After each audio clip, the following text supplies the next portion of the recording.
caros telespectadores. Nós, da AME, Aliança Municipal Espírita de Divinópolis, estamos nesse ano de 2017 iniciando um novo projeto, que é o Programa Espírita Nova Era. Esse programa que visa a difusão da doutrina espírita através de um diálogo interativo com vários participantes, com vários entrevistados. Então é a oportunidade que você, telespectador, vai ter para conhecer a doutrina espírita, para se inteirar da sua dinâmica e da sua proposta educativa. E hoje nós estamos inaugurando com grande alegria esse trabalho que entra no lar de vocês, que pede licença para entrar na casa de vocês, a fim de estar tornando o ambiente doméstico uma sala de aula, bem como esse nosso encontro aqui, onde discutiremos vários pontos fundamentais do Espiritismo e temas também da doutrina espírita relacionados com a atualidade. Então, para nós é motivo de muita alegria dar esse pontapé inicial nesse novo projeto junto a vocês que construirão conosco esse novo programa. E hoje nós estamos aqui com a presença do nosso amigo Vicente Cardoso, grande colaborador do Movimento Espírita de Divinópolis, conhecedor, estudioso, pesquisador da doutrina espírita, que hoje vem falar para a gente sobre o tema o que é o Espiritismo. E dentro disso, a primeira pergunta não poderia ser diferente. O que é o Espiritismo? Seja bem-vindo, Vicente. Obrigado, Wilson. Um bom dia para todos os nossos amigos que nos assistem neste momento. É tão importante esse momento de nós estarmos aqui conversando. E essa pergunta que você me faz é uma pergunta que com certeza muitos fazem lá fora. O que é esse negócio de Espiritismo? É uma velha história o Espiritismo. O Espiritismo, na verdade, ele existe de todos os tempos da humanidade. Está lá na conclusão de número 6 do Livro dos Espíritos, quando os Espíritos disseram que o Espiritismo está em todas as religiões, em todos os tempos da humanidade, inclusive no catolicismo, com muito mais propriedade do que nas demais outras religiões. O Espiritismo é tudo aquilo que vem dos Espíritos.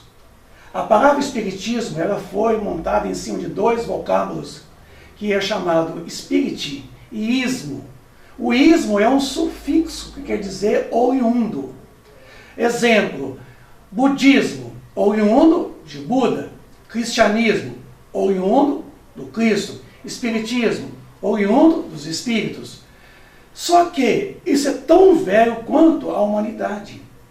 Precisava que um dado momento em que os homens chegassem a um nível de progresso intelectual que pudessem receber um conjunto de princípios científicos, filosóficos e religiosos para poder interpretar tudo aquilo que os Espíritos disseram desde os tempos mais remotos. Interpretando tudo isso com base científica, bases filosóficas, e levando a todos nós as chamadas consequências morais. Então, o Espiritismo é aquela promessa em que Jesus, eu pedirei ao meu Pai, Ele vos enviará um outro Consolador, a fim de que fique convosco eternamente. O quê? O Espírito de verdade, que o mundo não poderia receber naquele momento, porque não o via e não o conhecia. Mas Ele disse, vós conhecê-lo-eis, porque este permanecerá convosco eternamente. O Espírito de verdade. E Vicente, é muito interessante quando a gente percebe uma fala do próprio Allan Kardec, quando ele coloca no Livro dos Espíritos, já dizendo aí sobre tudo isso que você está falando, que o Espiritismo está em a natureza. Então, quando você se reporta ao Espiritismo em todas as épocas da humanidade, é mais ou menos isso. À medida que a gente se qualifica, a gente vai percebendo novas realidades que, na verdade, já nos estão dadas. Sim. E o que Kardec fez, na verdade, foi observar fenômenos que sempre existiram. Só que ele, de certa forma, os interpretou dentro da missão que ele teve, vinculada ao Cristo, desse Consolador prometido, dando um caráter inteligível a esses fenômenos. Sim. É mais ou menos por aí que surgiu a codificação? É por isso que no livro A Gênesis, no capítulo 1, coloca que o Espiritismo, se tivesse vindo antes, ele teria sido abortado.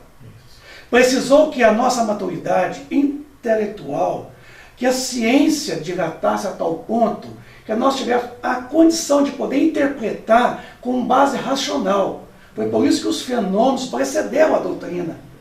Os fenômenos vieram primeiro, quer dizer, a teoria veio depois, para nos levar ao entendimento de que o Consolador da qual Jesus nos prometeu, que o Pai enviaria em nome dele, ele viria restabelecer todas as coisas. O que o Cristo disse em alegorias, em parábolas, a doutrina espírita resgata em espírito e verdade, mas com base científica. Porque hoje o fenômeno espiritual, ele vem comprovar realmente a imortalidade da alma. A sobrevivência desta após a morte do corpo vem comprovar a pré-existência da alma.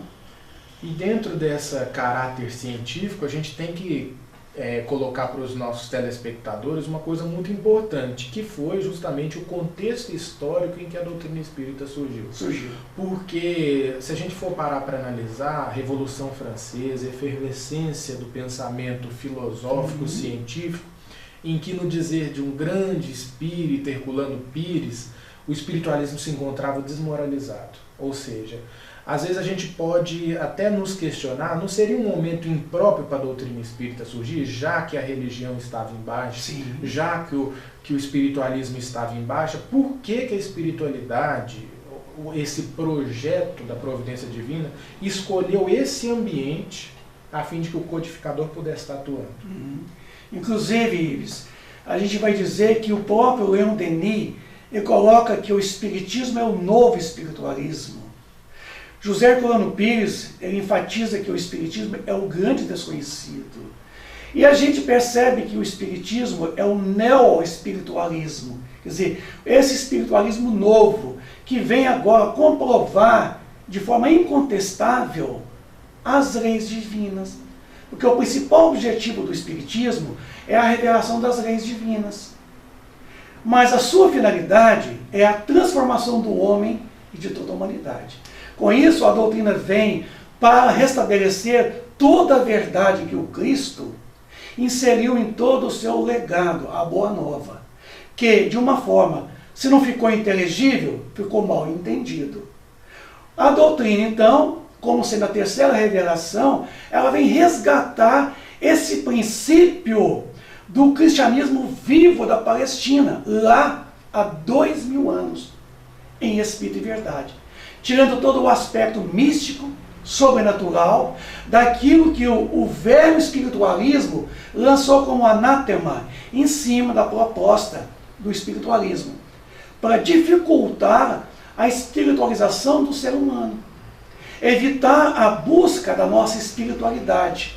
Levou então para esse projeto da ideia de que tudo é sobrenatural, que tudo está além das leis naturais, que contraria as leis naturais. A doutrina espírita, pelo contrário, ela vem enfatizar que o espiritismo, como sendo interpretado pela doutrina espírita como sendo a terceira revelação, vem revelar essas leis, como sendo leis, como sendo aquelas leis que regulam também os astros no espaço, regula a matéria, regula as relações sociais, quer dizer, dos homens. Então, vem não somente enfatizar, mas como também comprovar essas leis, razão pelo qual é a terceira das três revelações. Nós vamos agradecer a presença do Vicente aqui, que inaugura esse programa. Também agradecemos a audiência de todos vocês que acompanharam esse diálogo gostoso, esse diálogo interativo e tão elucidativo para todos nós. Desejamos a todos muita paz, lembrando que esse programa terá uma reprise ao nosso final de semana e na semana que vem estaremos de volta com mais um episódio do programa Espírita Nova Era. Muita paz. Bom dia. Então,